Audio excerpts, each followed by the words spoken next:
আজকের গন্তব্যের জন্য ভীষণ এক্সাইটেড।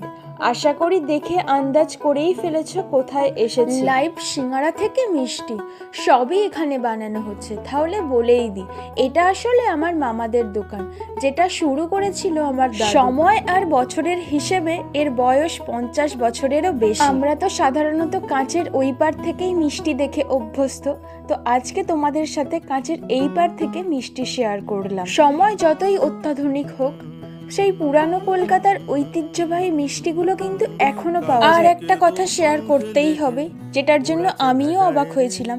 এই বাজারে মাত্র 5 টাকা থেকে এখানে মিষ্টি পাওয়া যায়।